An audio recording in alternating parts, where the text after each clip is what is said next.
Landmaster, Fox. It's the Drizzling Shits!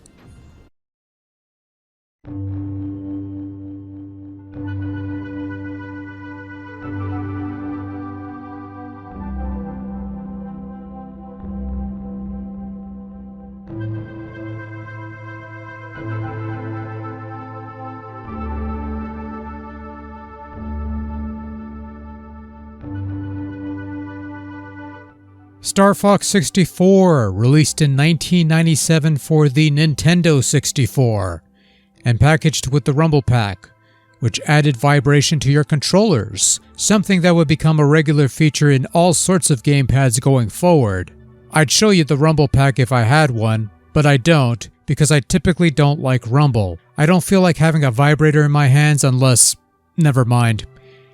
Anyway, Star Fox 64 is less of a sequel and more of a remake of the original Star Fox game that graced the Super Nintendo a couple years back. They had a sequel to that game in mind for the SNES, but shit canned it until they needed a reason for people to buy their Super Nintendo Classic Edition gimmicks. Star Fox 64 saw a re-release on a couple Virtual Console editions, and even a remixed version for the 3DS. But for today's video, in keeping with the other two Star Fox videos, we'll be playing Star Fox 64 on the, wait a minute, I got it right here, hold on. The, Nintendo Switch Online Nintendo 64 Expansion Pack service, that's a mouthful, Jesus Christ, which I did sign up for, just so I could give you this pristine footage of Star Fox 64 in somewhat high definition. You're welcome, by the way. Now I am going to somewhat gripe about the controller mapping. I'm somewhat fine with the right analog stick filling in for those 4 yellow C buttons, even if it's somewhat awkward feeling if those buttons have functions besides camera control, as this game does. But the Z trigger mapping to the LZ and ZL and ZR triggers, whatever they're called, they're always having flummox at times. Then again, I always get confused with the bumpers and triggers. I usually press one or the other, even with the Super Nintendo side of things. Once I got the hang of it though, I was more or less okay with the controls. Unless it's the utterly useless Landmaster tank, that pile of shit can rot in solar for all I care.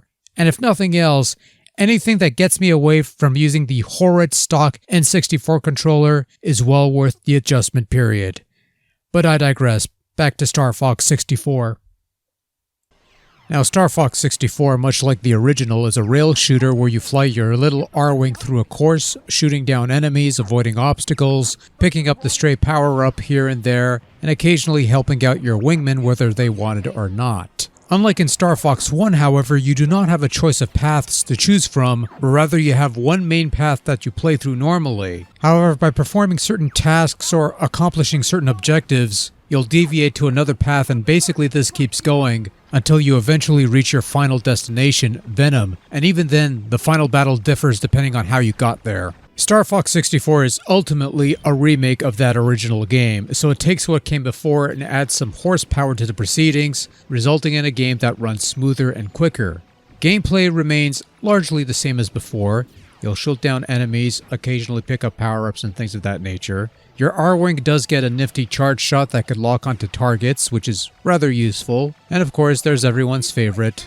So this is the textbook definition of a Star Fox game, and probably the purest version of that idea that isn't hindered by technological limitations or anything of the sort. The game runs quickly, it's fast-paced, it's silky smooth, and it's a bit of a challenge at times, particularly if you're going for the detours as well as the medals, which you'll need to collect all of in order to attain the much more challenging Expert mode. Sometimes you will operate other vehicles besides your stock R-Wing. You'll also have Blue Marine, which is a submarine underwater. It's like an R-Wing except slower and with an unlimited stock of homing torpedoes, and that's okay, I guess. And then there's the Landmaster, a tank-like vehicle that moves around, shoots, does barrel rolls, or at least tries to, and has a hovering ability of sorts that's kind of awkward to use, regardless of whether you're using the Switch Pro controller knockoff or the stock N64 controller. I don't think I'm giving anything away when I say that I despise the Landmaster. I don't like that I have to constantly aim upwards to hit enemies when I didn't have this problem in Star Fox 2. This hovering ability is awkward to pull off and feels incredibly clunky. And it's a rail shooter level with a fucking clunky tank that's hard to use and I hate it. fuck the Landmaster, give me back my chicken walker. Besides the Landmaster, control is generally pretty solid. You're mostly using the analog stick for movement to control the ship, which is good because you get a bit more precision control with that sort of analog input. The button layout is something you have to get used to, whether it's on the stock controller on the N64 or whether you're playing it on the Switch Online gimmick. But once you do, it generally works without a hitch. There's a number of unlockable bits such as an expert mode as well as additional vehicles to use in the game's multiplayer mode, which is a thing that exists on most N64 games for up to 4 players, including this one.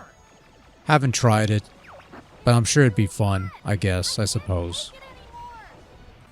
The other aspect that I didn't care for, surprisingly enough, is the all-range mode. Originally conceived in Star Fox 2, this is where your R-Wing goes off the rails and you get to fly around in an enclosed area, usually to fight off bosses and such. The idea being that, rather than restrict you to a path, you've got some space to move around in, which is all well and good, and Star Fox 2 made this work to an extent, but because everything runs at a faster speed, all range feels like no range, and it isn't long before you hit a boundary and are U-turning to face the other side, which is a bit awkward and kind of annoying at times.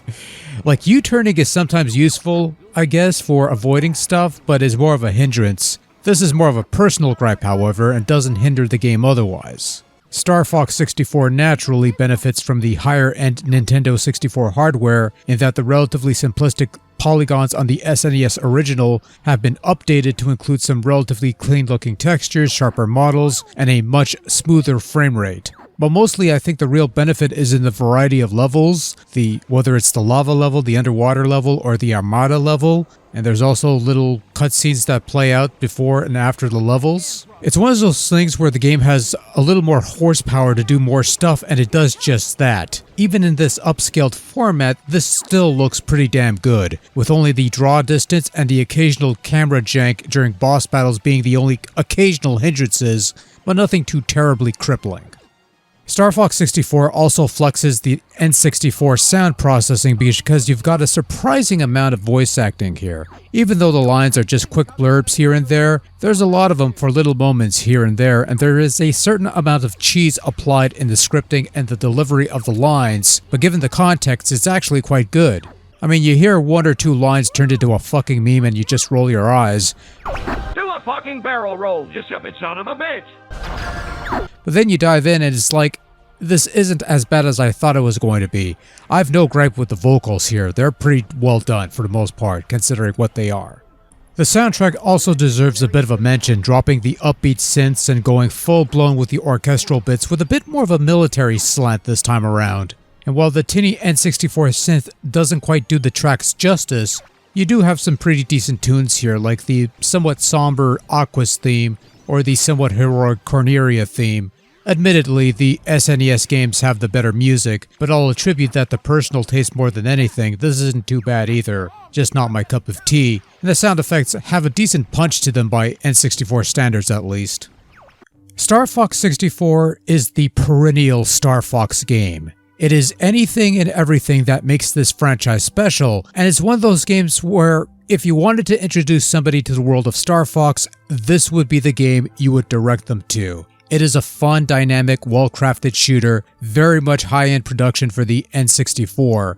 I enjoy the SNES games that came before, those are fine quality games for what Argonaut was able to accomplish on the hardware, but 64 is what those games could have been on beefier hardware, and the result is a much more grander game than what was possible on the Super Nintendo. If you're going to play just one Star Fox game in your whole entire life, this is the one to get. To me, this is where the series peaked. And I think this is a good place to drop off, because I only have one other Star Fox game, and I don't want to touch that one just yet. But there is this other one that I'm willing to try since I figured, why not?